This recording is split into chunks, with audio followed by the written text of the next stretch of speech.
Isso aqui foi feito pela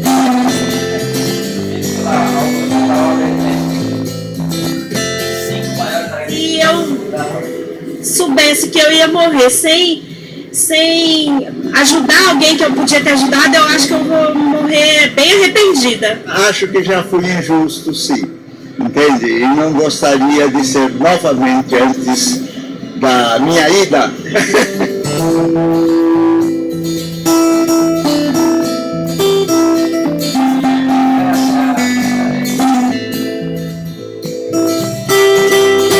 Eu ter viajado bastante e de não ter feito tudo que podia para minha filha. As pessoas geralmente fazem pelos outros coisas que elas acreditam que é importante para o outro, mas a maior parte das vezes o outro não te pediu isso. E aí querem um acerto de contas no final. Isso é tão sério que pode criar uma espécie de mágoa. Quando você deixa de fazer alguma coisa que é importante para você, para poder fazer algo que é importante para uma outra pessoa, esse tempo não volta.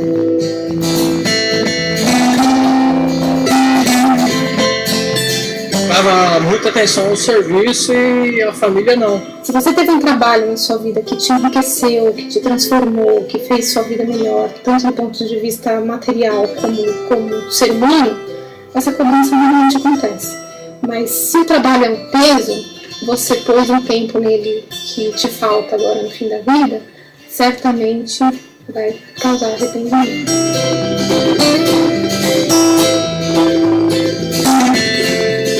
O maior arrependimento é de não falar as coisas que não tem que falar. Que passa e aí você não fala.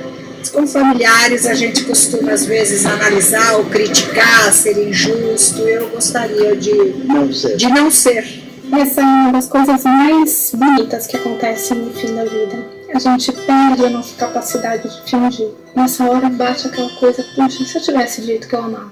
Por mais terrível que seja a pessoa, no fim da vida, ela começa a manifestar o que ela tem de bom por dentro.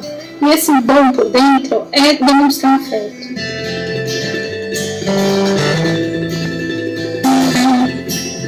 As relações que a gente tem com os amigos são relações, na maior parte das vezes, muito mais honestas, muito mais verdadeiras do que às vezes a gente tem com a nossa própria família. Aí dá vontade de ficar com esses momentos, porque a gente sabe que os momentos precisam ser especiais, né?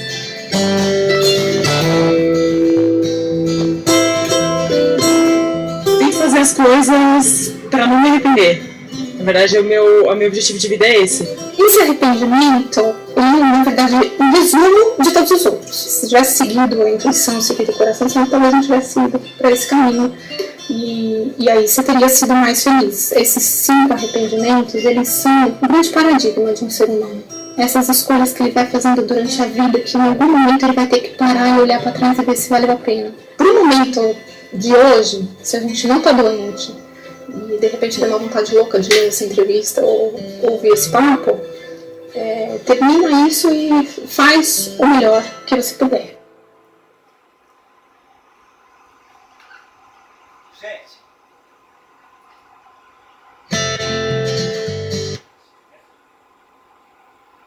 terminou a primeira aula. Isso é na segunda.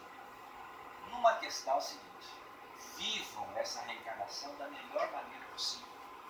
Sejam felizes, brinquem com seus filhos, caia na piscina, se molhe, jogue futebol, trabalhe, mas não trabalhe muito, dê mais atenção para a família, janta tudo junto, briga, conversa, se acerta, perdoa, seja feliz. Aproveita a reencarnação, aproveita o seu filho que é tão pequenininho que daqui a pouco vira um trambolhão, né? Porque, como eu estava falando, quando a gente está namorando, a gente chama os outros de bichinho pequeno, né? Meu gatinho, minha gatinha. E de repente, quando vai crescendo, os bichos vão aumentando. Me falaram, né? Ou seu cavalo, seu jumento, ou coisa assim, né? Então, viva a vida.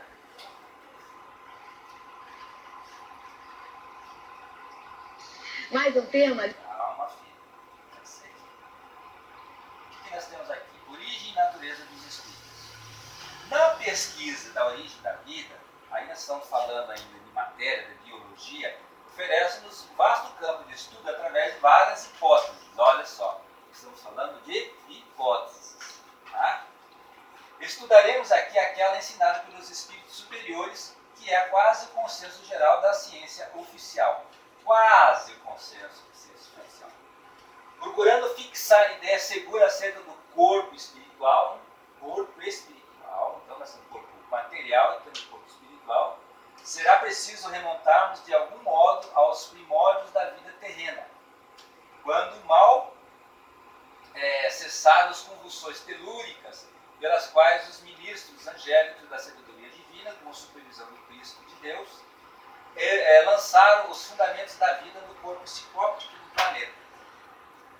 A palavra aqui está sendo assim: quando o nosso planeta foi formado, havia vulcões, terremotos, chuvas ácidas, e aí nós tínhamos aqui o mineral, aí veio as primeiras vidas vegetais, depois os primeiros animais unicelulares, os vírus, as bactérias, e assim foi, até formar os grandes animais, os grandes répteis, e depois então que foi transformado-se no hominal, escolhido então um corpo, digamos assim, material para a reencarnação do espírito. Tá ok? E vamos ver o que nosso amigo Divaldo, se tem 2 minutinhos. Em O Livro dos Espíritos, o eminente codificador da doutrina espírita interroga: como são feitos os espíritos? Como Deus os cria? E os próprios espíritos redarguiram: simples e ignorantes. É muito difícil penetrar no mistério do insondável, chegar à causalidade absoluta, ao movimento inicial. Para todos nós é o grande desafio. Quando os espíritos contestam que Deus nos cria simples e inteligentes, naturalmente uma emissão de onda é o psiquismo. Esse psiquismo possui todos os elementos da sua realidade futura. À semelhança de um germe, ele traz embutido em si mesmo a grandiosidade da sua fatalidade futura. Esse psiquismo transita por uma força de aglutinação molecular no reino mineral. Depois passa pela experiência vegetal, na qual desenvolve determinados ângulos da sensibilidade, possivelmente um sistema nervoso embrionário. Mais tarde, no período animal, quando mergulha na densa névoa da constituição molecular, das vibrações biológicas, adquire um instinto que ali já está no seu sentido mais profundo, para mais tarde, ao humanizar-se, adquirir a razão. Mas o espírito não se detém na forma organizada da matéria hominal. Ele continuou seu périplo, e ao abandonar o processo das reencarnações, atinge a fase de angelitude, quando chega à plenitude da intuição.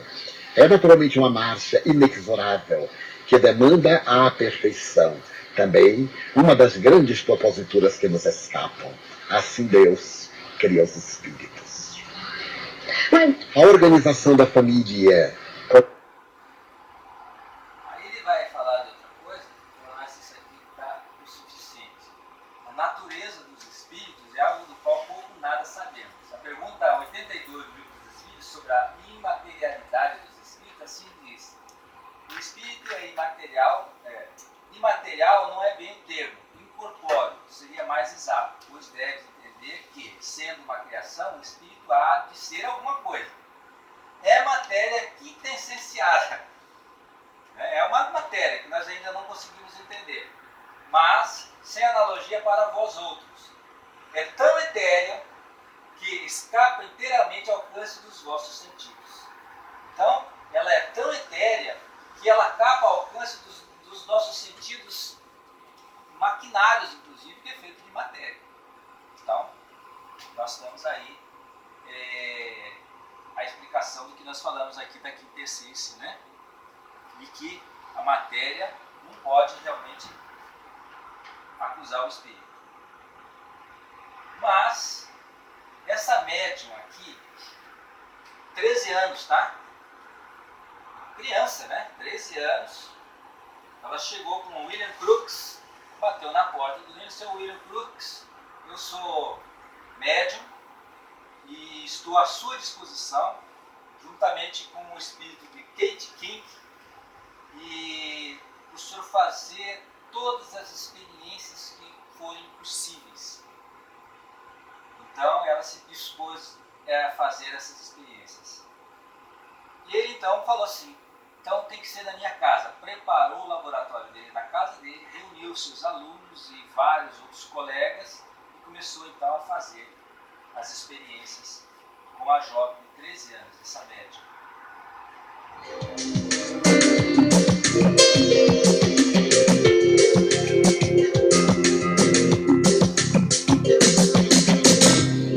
William Crookes nasceu em Londres em 17 de junho de 1832. Foi considerado um dos maiores químicos da Inglaterra, com uma trajetória brilhante no campo científico. Em 1855, assumiu a cadeira de Química da Universidade de Chester. Após persistentes estudos em torno do espectro solar, construiu o radiômetro em 1874. No ano seguinte, descobriu um novo tratamento para o ouro. A Rainha Vitória da Inglaterra nomeou com o mais alto título daquele país, cavalheiro.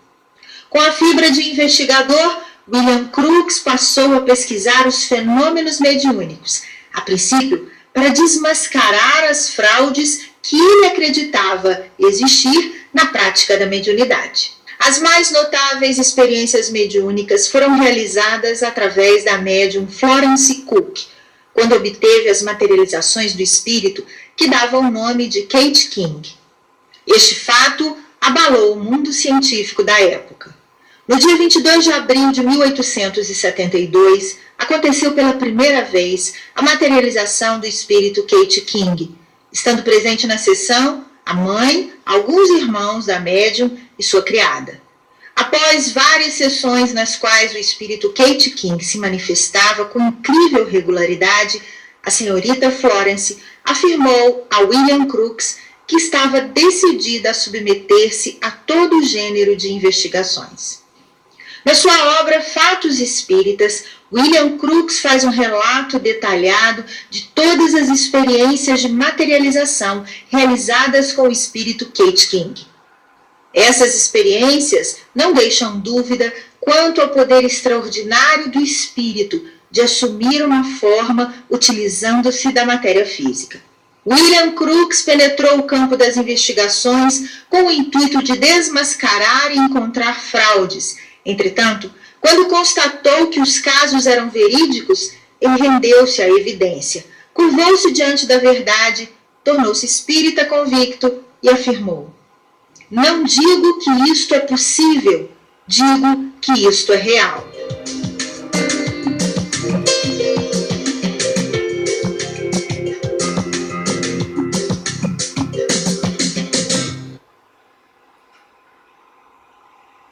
Bacana, né?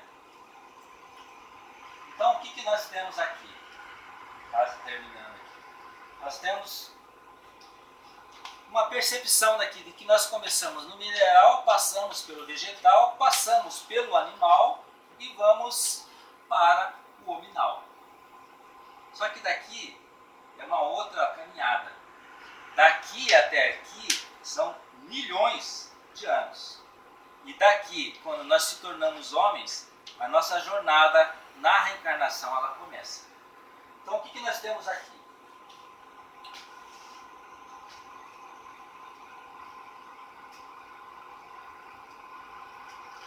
Antes disso daqui, antes do mineral, nós nada sabemos. Para baixo, nada sabemos. Nós sabemos da excitação e da percepção, que é os minerais nas plantas. Aqui nós temos essa excitação e essa percepção. Nas plantas e nos minerais. Uma percepção, uma excitação. Quando nós passamos aqui por uma animalidade, nós temos um tipo de pensamento. Animais e aqueles homens primitivos, que era mais macaco, mais animal do que homem. Nós tínhamos mais instinto do que propriamente, nós tínhamos pensamento nós não tínhamos ainda alcançado a plenitude, digamos assim, do ser nominal mesmo. Nós estava mesmo na sensação, no instinto. Então, homens primitivos. Aí nós colocamos, passamos uma certa fase de inteligência. Eu acho que está errado aqui, né? Excitação do instinto, da animalidade, do pensamento, da inteligência, do raciocínio, da responsabilidade, nós passamos então para a razão. Nós temos alguma coisa de razão hoje, que é o nosso ser comum, né? Nosso raciocínio, nossa responsabilidade, os seres comuns. Nós temos essa responsabilidade. Nós estamos passando para a razão. Ainda nós temos assim, você tem razão? Geralmente quando me ligam, né, problema familiar. Tá? Eu recebo muito telefonema, né? Meu marido, minha esposa, meu namorado me deixou, essa semana foi, meu namorado me deixou. E as pessoas, eu falei assim, vem cá, porque nós temos que fazer esse atendimento fraterno. E a gente sempre dá razão, né? Não, você tem razão. Realmente, teu marido é isso, teu marido é aquilo. E a outra, você tem razão. E a outra, daí vem o marido falar com a gente, não, você tem razão também. A esposa também vem falar, não, você tem razão. Aí o cara perguntou, mas por que você fala que todo mundo tem razão? Você tem razão. Né? Mas quem que está com a razão? Não, os dois têm razão. Por quê? Nós temos que ter o raciocínio, a responsabilidade. Às vezes nós reclamamos do outro. A gente reclama, eu reclamo da minha esposa. E a minha esposa reclama de mim. Mas será que nós temos que começar a nos... Será que é eu que estou errado? Será que não sou eu que tenho que mudar? Então é a nossa mudança de conduta. Nós sabemos, né? O sábio já disse, né? Conhece-se a ti mesmo. Minha esposa me conhece melhor do que eu mesmo. Isso ela já fala há muito tempo. Eu te conheço melhor que você mesmo. Então está na hora de eu começar, né, a me conhecer. Então, nós nos conhecemos. Que limite nós podemos chegar? Aí, então, nós seremos seres elevados, seres humanos elevados.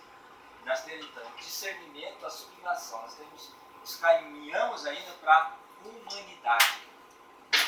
E só depois nós vamos chegar, então, ao amor e à sabedoria, que é o Espírito puro. Amor e sabedoria. Que nós sabemos, não conhecemos nada ainda. Não sabemos de nada. Como fala, né? Quando você crescer, você vai entender. E amor.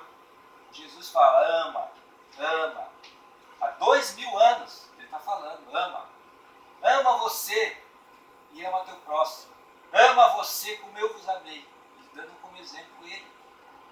Nós não entendemos. 2000 anos.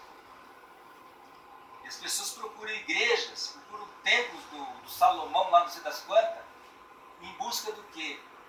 Da verdade. Que verdade é essa? Os espiritismos vêm lembrar que Jesus falou, ama a Deus, ama a teu próximo como a ti mesmo. Nós comemos demais, bebemos demais, dormimos pouco, não nos amamos. Então, ama. Sejamos felizes. Então nós teremos o amor, aí então teremos a sabedoria e seremos então espíritos puros. Não precisaremos então de reencarnação, que é a angelitude.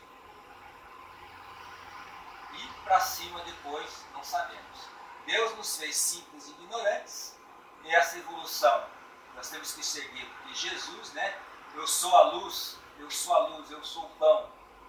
Né? A vida e a evolução para cima. Porque Deus nos criou. Nós temos espíritos puros. O que nós vamos fazer? Vamos serviço nas casas, como tem muitas moradas, né? Tem muito serviço lá, muitos quartos para morar. Quando a gente mora no quarto, a gente tem que limpar o quarto de vez em quando, varrer de vez em quando, senão vira bagunça. Então aqui nós temos a evolução e temos os estágios.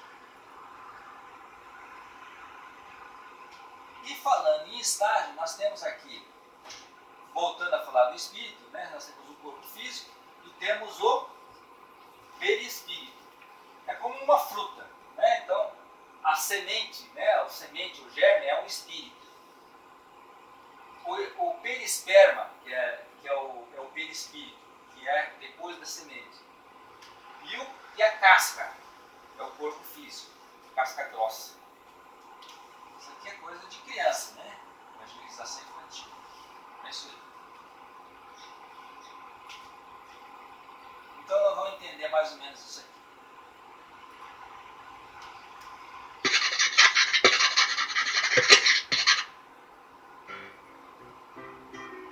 Você sabe o que é um espírito? Não? Pois eu tenho algo aqui que vai revolucionar a sua vida. Um fruto. É? Um fruto? Bom, esse foi um exemplo usado por Allan Kardec. Esse simpático professor francês que vocês provavelmente já conhecem, quando ele perguntou em O Livro dos Espíritos se existe algo mais em nós homens, além de alma e corpo. Os espíritos nos explicam que a alma, que nada mais é que o espírito encarnado, se liga ao corpo por um laço semimaterial que eles chamaram de perispírito. Mas espera aí, uma coisa de cada vez. Então nós, seres humanos encarnados, somos formados de 3 partes: o corpo, a alma ou espírito encarnado e o princípio intermediário ou perispírito. Mas vocês devem estar se perguntando o que um fruto tem a ver com tudo isso. Espera aí que eu já vou explicar. O corpo é como se fosse a casca do fruto, apenas um envoltório material, massa de carne, sem inteligência, como os próprios espíritos explicam no Livro dos Espíritos, e em cada reencarnação é substituído de acordo com a necessidade do espírito. O perisperma do fruto representa o perispírito. Ele é semimaterial, ou seja, composto de uma matéria menos densa que a do corpo. É por esse princípio que o espírito age sobre a matéria e vice-versa. A semente é o espírito, ser inteligente da criação, comanda o corpo através do perispírito. Essa separação foi apenas uma demonstração didática, mas é natural que o perispírito se desdobre durante os momentos do sono. Mas é assim que nós, espíritos, utilizando da matéria, vamos gradativamente evoluindo na escala espírita. Mas essa é uma outra história.